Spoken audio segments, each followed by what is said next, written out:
Hello guys, എല്ലാവർക്കും petrol ബൂമിൻ്റെ പുതിയൊരു വ്ളോഗിലേക്ക് സ്വാഗതം. ഇന്നത്തെ വീഡിയോയിൽ നമ്മളോടൊപ്പം ഉള്ളത് 2022 ടാറ്റ ഹാരിയർ XMA ആണ്. അന്നുണ്ടായിരുന്ന ബേസ് വേരിയൻറ്റ് XCയും സെക്കൻഡ് വേരിയൻ്റ് ആയിരുന്നു XM എന്ന് പറയുന്നത്. എന്നാൽ ഓട്ടോമാറ്റിക് നമുക്ക് XM വേരിയൻറ്റ് മുതലായിരുന്നു സ്റ്റാർട്ട് ചെയ്യുന്നത്. സോ ചുരുക്കത്തിൽ പറഞ്ഞാൽ ഇത് ഫസ്റ്റ് ജനറേഷൻ ഹാരിയറിൻ്റെ ബേസ് വേരിയൻറ്റ് ഓട്ടോമാറ്റിക് ആണ്. അപ്പോൾ ഇന്നത്തെ ഈ വീഡിയോയിൽ നമ്മൾ ടാറ്റ ഹാരിയർ ഡീസൽ ഓട്ടോമാറ്റിക്കിൻ്റെ ഒരു യൂസർ റിവ്യൂ, അതുപോലെ അന്ന് XMA വേരിയൻറ്റിൽ എന്തൊക്കെ ഫീച്ചേഴ്സ് ആയിരുന്നു വരുന്നതെന്നൊക്കെ ഉള്ളതാണ് നമ്മൾ ഇന്നത്തെ ഈ വീഡിയോയിൽ കവറപ്പ് ചെയ്യുന്നത്. അപ്പോൾ നിങ്ങൾ Tata Harrier diesel automatic used car വാങ്ങാൻ താല്പര്യപ്പെടുന്ന ഒരാളാണെങ്കിൽ ഡെഫിനറ്റ്ലി ഈ ഒരു വീഡിയോ നിങ്ങൾക്ക് ഹെൽപ്ഫുൾ ആവും. അതുപോലെ തന്നെ XM വേരിയൻറ്റിൽ എന്തൊക്കെ ഉണ്ടെന്നുള്ളത് ചെറുതായിട്ട് നമ്മൾ ഈ ഒരു വീഡിയോയിൽ നിന്ന് കവറപ്പായി പോകുന്നതാണ്. വണ്ടിയെപ്പറ്റി ചെറിയൊരു ഇൻട്രൊഡക്ഷൻ പറഞ്ഞിട്ട് നമുക്ക് വാക്കറൗണ്ടിലേക്ക് കടക്കാം. 2019 ടാറ്റ ഹാരിയർ ഇന്ത്യയിൽ ആദ്യമായിട്ട് ലോഞ്ച് ചെയ്യുന്നത്.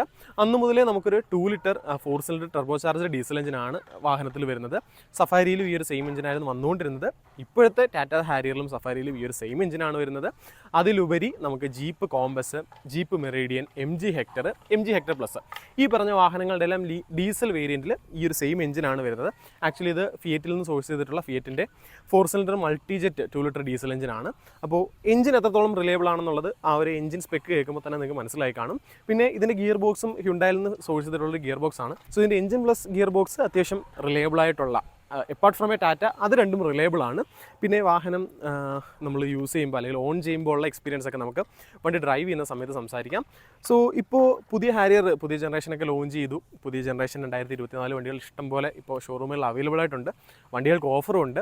അപ്പോൾ ആ ഒരു വണ്ടികൾ അങ്ങനെ നിൽക്കുന്നത് കൊണ്ടും ഇയർ എൻഡിങ് ആയതുകൊണ്ട് നമുക്ക് യൂസ്ഡ് ടാറ്റ ഹാരിയർ നോക്കുമ്പോൾ അത്യാവശ്യം നല്ല വിലക്കുറവില്ല അല്ലെങ്കിൽ അഫോർഡബിൾ ആയിട്ടുള്ള ബഡ്ജറ്റിൽ നമുക്ക് കാണാൻ സാധിക്കുന്നുണ്ട്. സോ നിങ്ങളൊരു Tata Harrier diesel automatic used വാഹനം വാങ്ങാൻ താല്പര്യപ്പെടുന്ന ഒരാളാണെങ്കിൽ ഡെഫിനറ്റ്ലി ഈ ഒരു വീഡിയോ നിങ്ങൾക്ക് ഹെൽപ്ഫുൾ ആവും. നമുക്ക് XMA വേരിയൻറ്റിൽ എന്തൊക്കെയാണ് ഉള്ളതെന്നൊന്ന് പെട്ടെന്നൊന്ന് വാക്കറൗണ്ട് നോക്കിയിട്ട് നമുക്ക് വണ്ടിയുടെ ഡ്രൈവ് എക്സ്പീരിയൻസിലേക്കും ബാക്കിയുള്ള യൂസർ എക്സ്പീരിയൻസിലേക്കും പോകാം. അപ്പോൾ ഈ ഒരു വാക്കറൗണ്ട് കാണേണ്ടാത്തവർക്കായിട്ട് അല്ലെങ്കിൽ സ്കിപ്പ് ചെയ്യേണ്ടവർക്കായിട്ട് ഞാൻ ടൈം സ്റ്റാമ്പ് കൊടുത്തേക്കാം. നിങ്ങൾ അവിടെ ക്ലിക്ക് ചെയ്ത് കഴിഞ്ഞാൽ നിങ്ങൾക്ക് ഡയറക്റ്റ് ആ ഡ്രൈവ് റിവ്യൂ കാണാം. അല്ല, സ്കിപ്പ് ചെയ്യേണ്ടാത്തവർക്കാണെങ്കിൽ നമുക്ക് വണ്ടിയുടെ വാക്കറൗണ്ട് പെട്ടെന്ന് നോക്കാം. ഈ കാണുന്നതാണ് ടാറ്റ ഹാരിയർ XMA വേരിയൻറ്റിൻ്റെ ഫ്രണ്ട് പ്രൊഫൈൽ എന്ന് പറയുന്നത്.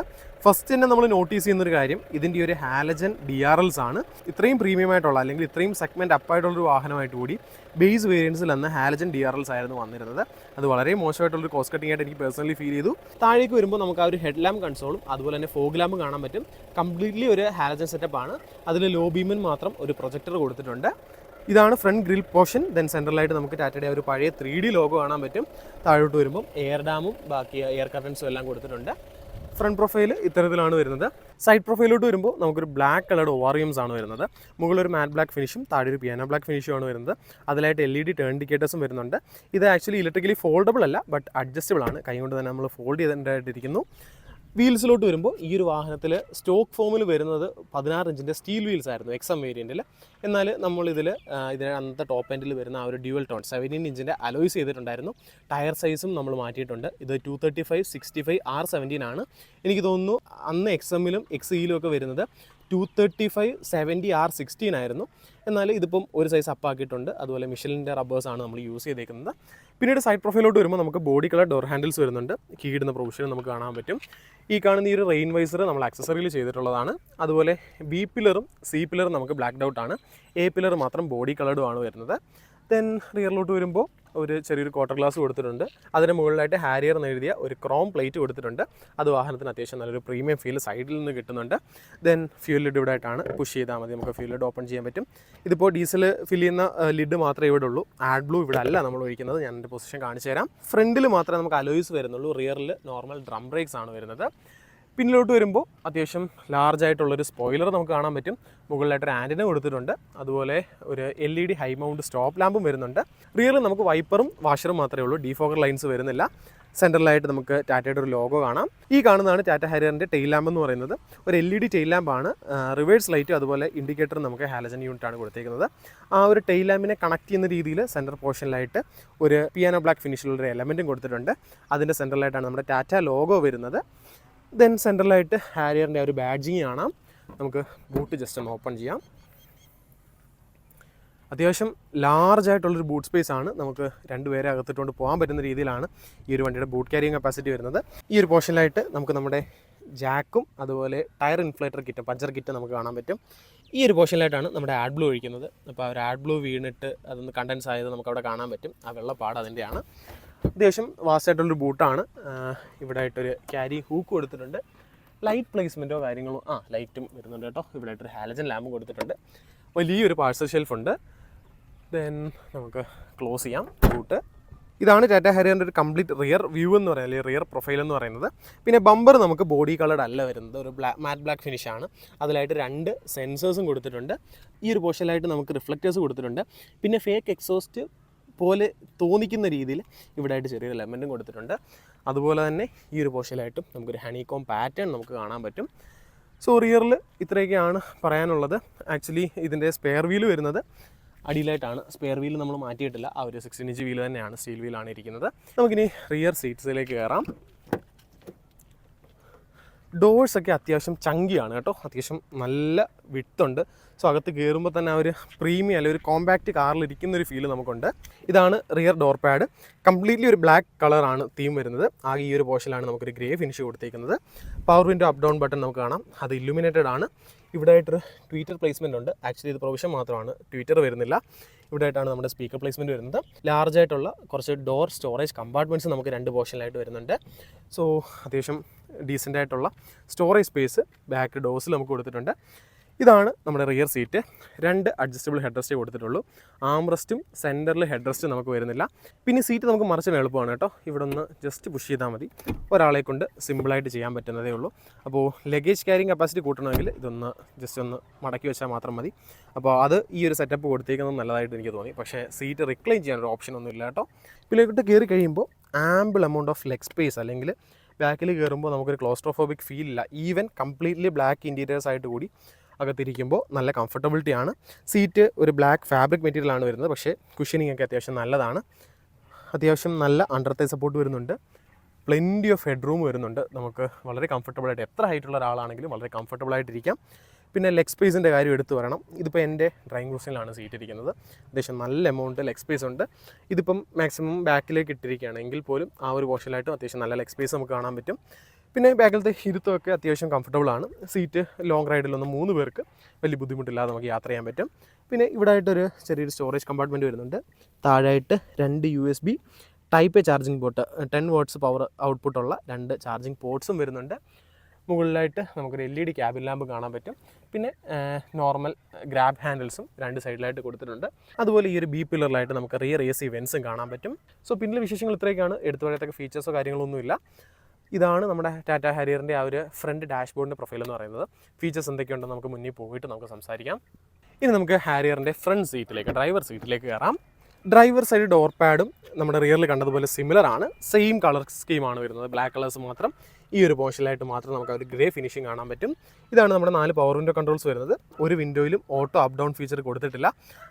ORVMൻ്റെ കൺട്രോൾസ് ഇവിടെ കാണാൻ പറ്റും. ഇലക്ട്രിക്കലി അഡ്ജസ്റ്റബിൾ ആണ്. ഫോൾഡിംഗ് ഫംഗ്ഷൻ ഈ ഒരു ORVMൽ നമുക്ക് വരുന്നില്ല കേട്ടോ. Then ample amount of door pockets കാണാം. അമ്പറിൽ വെക്കാനുള്ള ഹോൾഡർ ഉണ്ട്. ഒരു 1 ലിറ്ററിൻ്റെ ബോട്ടിലേക്ക് നമുക്ക് സുഹൃത്തെ വെക്കാം. അതുപോലെ സ്പീക്കർ പ്ലേസ്മെൻറ്റ് ഈ ഒരു പോർഷനിലായിട്ട് നമുക്ക് കാണാൻ പറ്റും. ഫ്രണ്ട് ഡ്രൈവർ സീറ്റിലോട്ട് വരുമ്പോൾ നമുക്ക് ഹൈറ്റ് അഡ്ജസ്റ്റ്മെൻറ്റ് ഫംഗ്ഷൻ കൊടുത്തിട്ടുണ്ട്.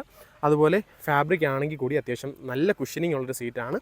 ഈ ഒരു സൈഡ് സപ്പോർട്ടൊക്കെ എടുത്തു പറയണം. ദെൻ മുന്നിലേക്ക് കയറി കഴിക്കുമ്പോൾ ഫ്രണ്ട് ഡാഷ്ബോർഡിൻ്റെ ഒരു ലുക്ക് ഇത്തരത്തിലാണ് വരുന്നത്. ഈ സ്റ്റിയറിംഗിൻ്റെ പ്രത്യേകതയുണ്ട് കേട്ടോ. ബേസ് വേരിയൻ്റ് ആയിട്ട് കൂടി അല്ലെങ്കിൽ എക്സം വേരിയൻ്റ് ആയിട്ട് കൂടി അവർ ടിൽറ്റ് ആൻഡ് ടെലസ്കോപ്പിക് അഡ്ജസ്റ്റ്മെൻറ്റ് ഈ ഒരു സ്റ്റിയറിംഗിൽ നമുക്ക് കൊടുത്തിട്ടുണ്ട്. സ്റ്റിയറിംഗിൻ്റെ ലെഫ്റ്റ് സൈഡിലായിട്ട് നമുക്ക് കോളിൻ്റെ കൺട്രോൾസും അതുപോലെ ഓഡിയോ കൺട്രോൾസും കൊടുത്തിട്ടുണ്ട്. ഇതാണ് ടാറ്റ ഹാരിയർ എക്സം വേരിയൻറ്റിൽ വരുന്ന ഇൻസ്ട്രുമെൻറ്റ് ക്ലസ്റ്റർ എന്ന് പറയുന്നത്. ലെഫ്റ്റ് സൈഡിൽ ടാക്കോമീറ്ററും റൈറ്റ് സൈഡിൽ നമുക്ക് സ്പീഡോമീറ്ററും കാണാം. പിന്നെ സെൻട്രലായിട്ടൊരു മോണോക്രോം MID കൊടുത്തിട്ടുണ്ട്. അതിൽ നമുക്ക് വേണ്ട ഇൻഫർമേഷൻസ് എല്ലാം അറിയാം. അത് ടോഗിൾ ചെയ്യാൻ വേണ്ടി 2 സ്റ്റാക്ക് പോയിൻറ്റേഴ്സ് ആണ് ഇവിടെ കൊടുത്തേക്കുന്നത്. അപ്പോൾ അത് ക്ലിക്ക് ചെയ്ത് കഴിഞ്ഞാൽ നമുക്ക് ട്രിപ്പ് A, ട്രിപ്പ് B, അതുപോലെ ഡെഫിൻ്റെ ലെവൽ നമുക്കറിയാം. ഫ്യൂൽ എഫിഷ്യൻസിയൊക്കെ അറിയാൻ സാധിക്കും. ബേസിക് ആയിട്ടുള്ളൊരു MID ആണ്. ഇതിൻ്റെ ഹയർ വേരിയൻസിൽ നമുക്ക് ഈ പറഞ്ഞ പോലെ ഒരു half analogue plus half digital instrument cluster ആയിരുന്നു വരുന്നത്. ബേസ് വേരിയൻ്റ് ആയതുകൊണ്ട് ഇതിൽ അത്തരത്തിൽ വരുന്നില്ല. റൈറ്റ് സൈഡിലായിട്ട് നമുക്ക് കീ ഡൗൺലുള്ള പ്രൊവിഷൻ കാണാൻ പറ്റും. അതിനൊരു ഇലുമിനേഷൻ ഒക്കെ കൊടുത്തിട്ടുണ്ട്. ഈ കാണുന്നതാണ് നമുക്ക് ടാറ്റ ഹാരിയർ എക്സം വേരിയൻറ്റിൽ വരുന്ന ഇൻഫോർടൈൻമെൻറ്റ് സിസ്റ്റം എന്ന് പറയുന്നത്. ഇത് 7 ഇഞ്ചിൻ്റെ ആണെന്നാണ് എനിക്ക് തോന്നുന്നത്, പക്ഷേ കാഴ്ചയിൽ ഒരല്പം ചെറുതായിട്ടുണ്ട്. ഇതിൽ ആകെ നമുക്ക് ബ്ലൂടൂത്തും USB ഓക്സും റേഡിയോ ഒക്കെ വരുന്നുള്ളൂ കേട്ടോ. ഫോൺ പ്രൊജക്ഷൻ, അതായത് ആൻഡ്രോയിഡ് ഓട്ടോയും ആപ്പിൾ കാർപ്ലേ ഒന്നുമില്ല. അതുപോലെ റിയർ ക്യാമറയും വരുന്നില്ല. അതുകൊണ്ട് ഇത് ജസ്റ്റ് ഒരു ഇൻഫോർടൈൻമെൻറ്റ് സിസ്റ്റം എന്നുള്ള രീതിയിൽ മാത്രമേ നമുക്ക് യൂസ് ചെയ്യാൻ സാധിക്കുകയുള്ളൂ. ടച്ചൊക്കെ പക്ഷേ അത്യാവശ്യം സ്ലിക്കായിട്ട് നമുക്ക് യൂസ് ചെയ്യാൻ പറ്റുന്നുണ്ട്. താഴെയായിട്ട് അതിൻ്റെ മാനുവൽ കൺട്രോൾസ് കാണാൻ പറ്റും. AC പ്ലേസ്മെൻറ്റ് സെൻറ്ററിൽ ഇവിടെയാണ് വരുന്നത്. പിന്നെ ഇത് നമ്മുടെ ഫോഗ് ലാമ്പിൻ്റെ ബട്ടണും ഇത് ഹസാർഡ് ലൈറ്റും. ഇത് ഈക്കോ മോഡിൻ്റെതും ഇത് സ്പോർട്സ് മോഡിൻ്റെ ബട്ടൺസ് ആണ്. കംപ്ലീറ്റ്ലി മാനുവൽ AC ആണ്, അല്ലെങ്കിൽ ക്ലൈമറ്റ് കൺട്രോളാണ് നമുക്ക് ഈ ഒരു വാഹനത്തിൽ വരുന്നത്. താഴായിട്ട് ഒരു USB പോർട്ടും ഒരു ഓക്സിലറി പോർട്ടും കാണാം. അതുപോലെ നമ്മുടെ ഫോൺ വെക്കാനുള്ള ചെറിയൊരു പ്രൊവിഷനുണ്ട്. ഈ ഒരു പോർഷനിലായിട്ട് കീയും നമുക്ക് ചെറിയ നാണയങ്ങളൊക്കെ ഇട്ട് വെക്കാനുള്ള ചെറിയൊരു സ്റ്റോറേജ് കമ്പാർട്ട്മെൻറ്റ് കൊടുത്തിട്ടുണ്ട്. ഇതാണ് ടാറ്റ ഹാരിയറിൽ വരുന്ന ആ ഒരു 6 സ്പീഡ് ടോർക്ക് കൺവേർട്ടറിൻ്റെ ഗിയർ ലിവർ എന്ന് പറയുന്നത്. ഇതിൽ പാർക്ക്, റിവേഴ്സ്, ന്യൂട്രൽ, പിന്നെ ഡ്രൈവ്, മാനുവൽ മോഡും വരുന്നുണ്ട്. ഈ കാണുന്നത് ടാറ്റ ഹാരിയറിൽ അക്കാലത്ത് റെവല്യൂഷണറി ആയി മാറിയ ആ ഒരു പാർക്കിംഗ് ബ്രേക്കാണ്. ആ ഒരു ഫ്ലൈറ്റിലൊക്കെ ഉള്ളതുപോലെയുള്ള ഇൻസ്പയർഡ് ആയിട്ടുള്ള hand brake liver. Centre armrest വരുന്നുണ്ട്, പക്ഷേ ആംറസ്റ്റ് നീക്കാൻ സാധിക്കത്തില്ല എന്നുള്ളത് ഒരു പോരായ്മയായിട്ട് എനിക്ക് തോന്നി. നമ്മുടെ സീറ്റിൻ്റെ ആ സെയിം മെറ്റീരിയൽ, ഒരു ഫാബ്രിക് മെറ്റീരിയലിലാണ് ഈ ഒരു ആംറസ്റ്റും കവറപ്പ് ചെയ്തേക്കുന്നത്. താഴായിട്ട് നമുക്ക് സ്റ്റോറേജ് സ്പേസും ഒരു 12 വോൾട്ടിൻ്റെ സോക്കറ്റും 10 ആംപിയറിൻ്റെ 2 USB ടൈപ്പ് എ പോർട്ടും വരുന്നുണ്ട്. മൊത്തത്തിൽ 5 USB ടൈപ്പ് എ പോർട്ടുകൾ നമുക്ക് ഈ വാഹനത്തിൽ കിട്ടുന്നുണ്ട്. അത് നല്ലൊരു കാര്യമാണ്. പക്ഷേ ഇപ്പോൾ എല്ലാ വാഹനത്തിലും നമുക്ക് ടൈപ്പ് സി ആയി കഴിഞ്ഞു. പക്ഷേ ഇത്രയും പോർട്ടുകൾ കൊടുത്തേക്കുന്നത് ഒരു നല്ല കാര്യമായിട്ട് എനിക്ക് തോന്നി. ദെൻ ഇവിടെ ആയിട്ടൊരു സൺഗ്ലാസ് ഹോൾഡർ വരുന്നുണ്ട്. ക്യാബിൻ ലാമ്പ് നമുക്ക് സെൻട്രലായിട്ട് കാണാം, അതും LED യൂണിറ്റ് ആണ്. പിന്നെ മൈക്ക് പ്ലേസ്മെൻ്റ് ഉണ്ട്. മാനുവലി ഡേ നൈറ്റ് അഡ്ജസ്റ്റ് ചെയ്യാൻ പറ്റുന്ന ഒരു IRVM കൊടുത്തിട്ടുണ്ട്. ഇതാണ് ഗ്ലൗ ബോക്സ്. അത്യാവശ്യം വാസ്റ്റായിട്ടുള്ള, അല്ലെങ്കിൽ ഒരുപാട് ഏരിയ ഉള്ളൊരു ഗ്ലൗ ബോക്സ് ആണ്. 2 തട്ടായിട്ടാണ് കൊടുത്തേക്കുന്നത്. അതിൻ്റെ അകത്തൊരു ഹാലജൻ ലാമ്പ് നമുക്ക് കാണാം. പിന്നെ ഈ വാഹനത്തിൽ ABS, EBD, ബ്രേക്ക് അസിസ്റ്റ് തുടങ്ങിയ കാര്യങ്ങളൊക്കെ ഉണ്ട്.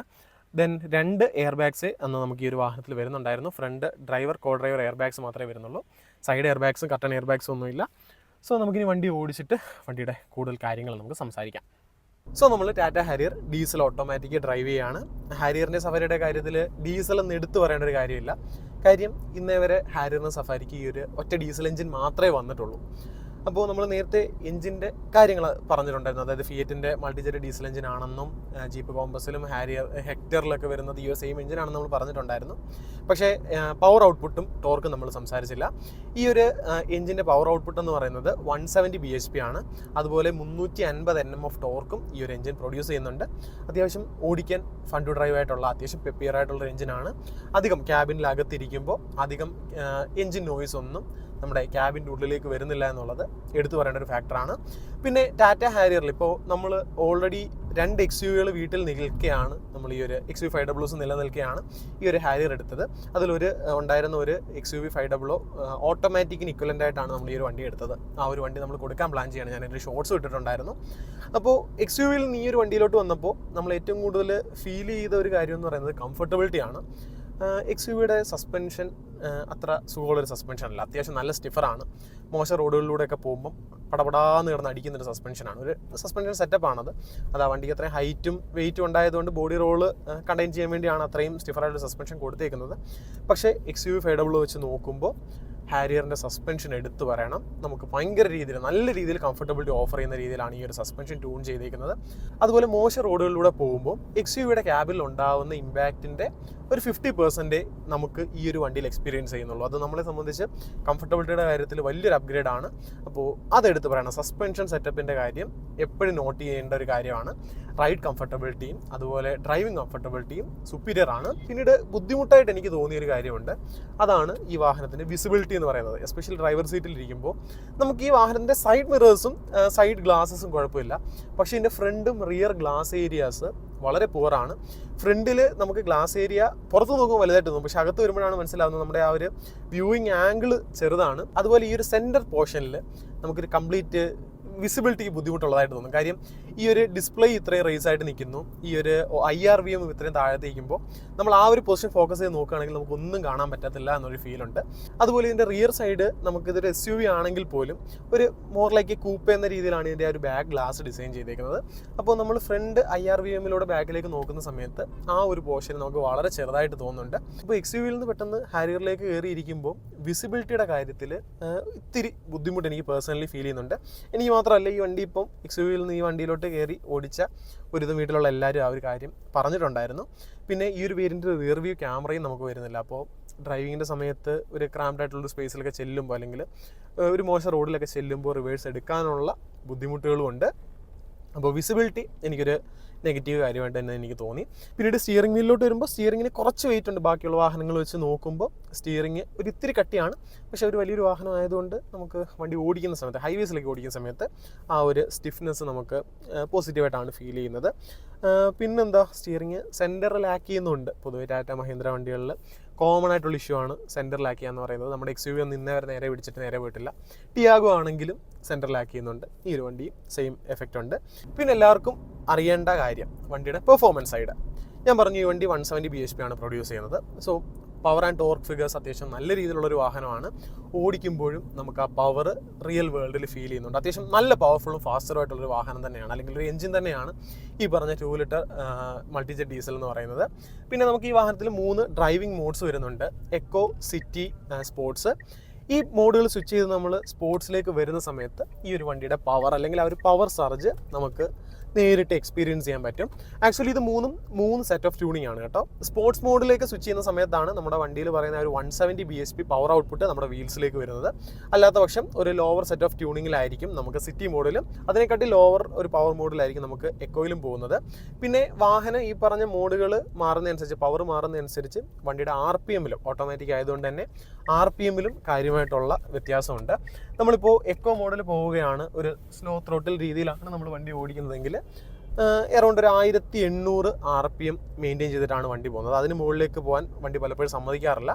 ആ ഒരു 1800 RPM ആകുമ്പോൾ തന്നെ വണ്ടി അടുത്ത ഗിയറിലേക്ക് ഷിഫ്റ്റ് ചെയ്യുന്നുണ്ട്. ഇനിയിപ്പോൾ സിറ്റി ആണെന്നുണ്ടെങ്കിൽ ഏകദേശം ഒരു 2100 RPM-നുള്ളിൽ വണ്ടി ഷിഫ്റ്റ് ആവും. പക്ഷേ സ്പോർട്സിലേക്ക് ഷിഫ്റ്റ് ചെയ്യുന്ന സമയത്ത് കംപ്ലീറ്റ്ലി കാര്യങ്ങൾ വേറെയാണ്. 2200 RPM-ന് മുകളിലാണ് കംപ്ലീറ്റ്ലി വണ്ടി ഓടുന്നത്. അപ്പോൾ ആ ഒരു പവർ സർജ് ഈ പറഞ്ഞ സ്പോർട്സ് മോഡിൽ നമുക്ക് ഫീൽ ചെയ്യുന്നുണ്ട്. അപ്പോൾ സ്പോർട്സ് മോഡിലേക്ക് വരുമ്പോഴുള്ള പ്രശ്നം ഫ്യൂൽ എഫിഷ്യൻസി അത് കാര്യമായിട്ട് ബാധിക്കുന്നുണ്ട്. ഇപ്പോൾ ഈ ഒരു വണ്ടി എടുത്ത ശേഷം കംപ്ലീറ്റ്ലി കോയമ്പത്തൂർ സിറ്റി ട്രാഫിക്കിൽ മാത്രം കിടന്നിട്ടാണ് ഓടുന്നത്. ഒരു വട്ടം മറ്റെന്താണ് ഇത് കൊച്ചി വരെ ഈ വണ്ടി വന്നത്. അപ്പോൾ നോർമലി നമുക്ക് ഈ കോയമ്പത്തൂർ ട്രാഫിക്കിൽ ഒരു 11.5 മുതൽ ഒരു 12-13 മൈലേജ് വരെ നമുക്ക് സിറ്റി മോഡിൽ കിട്ടുന്നുണ്ട്. ഇനിയിപ്പം എക്കോ മോഡിലിട്ട് സ്ലോ ത്രോട്ടിൽ പോവുകയാണെങ്കിൽ ഒരു 14 വരെയൊക്കെ എക്സ്പെക്ട് ചെയ്യാം.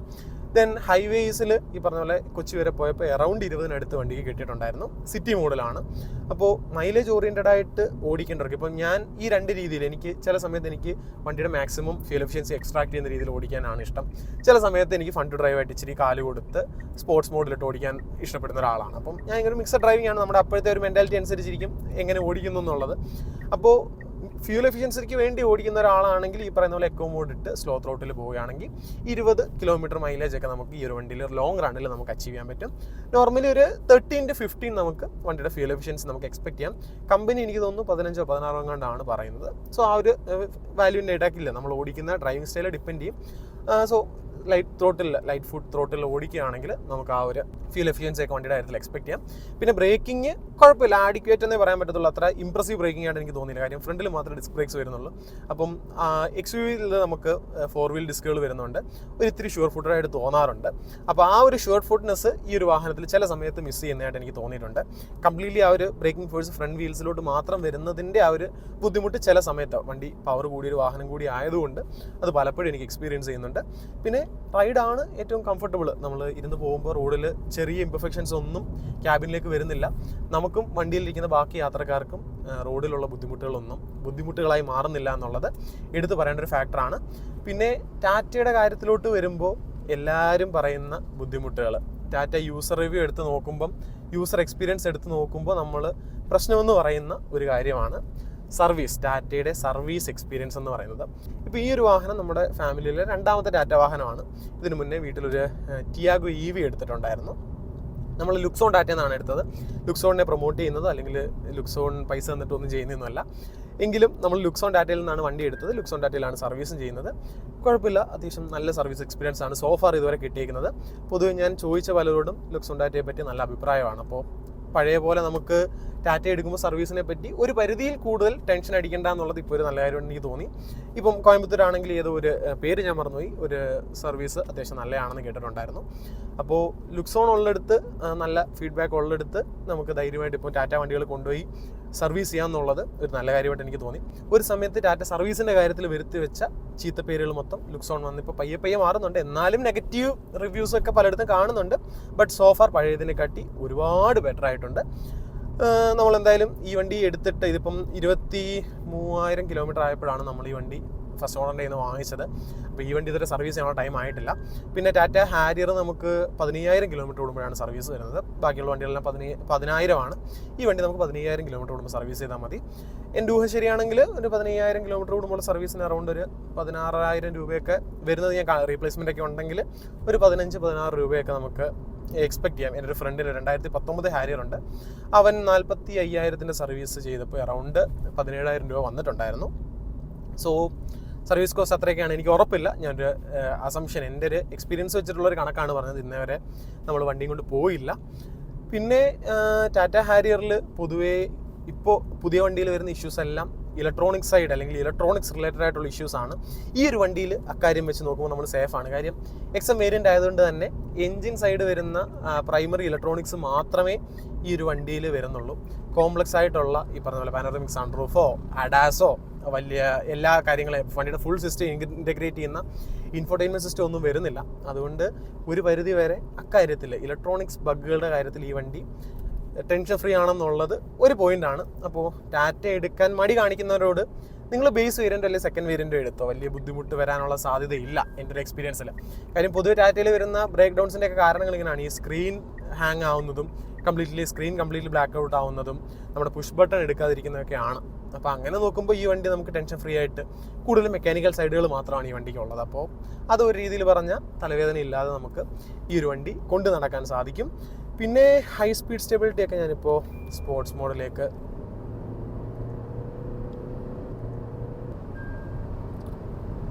So I am going around 140. നമുക്ക് പ്രത്യേകിച്ചൊരു പേടിയോ കാര്യങ്ങളൊന്നും ഇല്ല കേട്ടോ. വലിയ തലവേദന എടുക്കുന്ന രീതിയിലൊന്നും, അല്ലെങ്കിൽ നമുക്ക് വണ്ടി കൈവിട്ട് പോകുമെന്നുള്ളൊരു പേടിയൊന്നുമില്ല കേട്ടോ. വണ്ടി ഷോർ ഫൂട്ടഡ് ആണ് വണ്ടി ഓടിക്കുന്ന സമയത്ത്. ഇപ്പോൾ നല്ല 2 ഗട്ടുകളാണ് കേട്ടോ വണ്ടി ചാടിയത്. എന്നിട്ടും വലിയൊരു ഇമ്പാക്റ്റ് ക്യാബിൻ്റെ ഉള്ളിലേക്ക് വന്നില്ല. 80, 90, 100 നമുക്ക് സുഖത്തെ ഒരു സാധാരണ കാർ 40 ഓടിക്കുന്ന ലാഘവത്തോടു കൂടി ഈ വണ്ടി 100 ക്രൂസ് ചെയ്ത് പോകാൻ പറ്റും. അപ്പോൾ അതൊരു നല്ല കാര്യം തന്നെയാണ്. പിന്നെ സ്റ്റിയറിങ്ങിന് വെയിറ്റ് ഉള്ള കാര്യം ഞാൻ പറഞ്ഞു. അത് വണ്ടി നമ്മൾ ഓടിക്കുന്ന സമയത്ത് ഹൈവേയിൽ കയറി ഹൈ സ്പീഡിൽ നമുക്ക് ആ ഒരു സ്റ്റിയറിങ്ങിൻ്റെ സ്റ്റിഫ്നെസ് നല്ലതായിട്ട് ഫീൽ ചെയ്യുന്നുണ്ട്. പിന്നെ ടാറ്റ സേഫ്റ്റിയൊക്കെ ഉണ്ട്. പക്ഷേ സേഫ്റ്റിയുടെ കാര്യത്തിൽ ഒരു കോൺട്രവേഴ്സ്യൽ ടോപ്പിക് ഉണ്ട്. ഞാനിപ്പോൾ അത് ഡിസ്കസ് ചെയ്യുന്നില്ല, ഞാനത് വേറൊരു വീഡിയോ ആയിട്ട് ചെയ്യാം.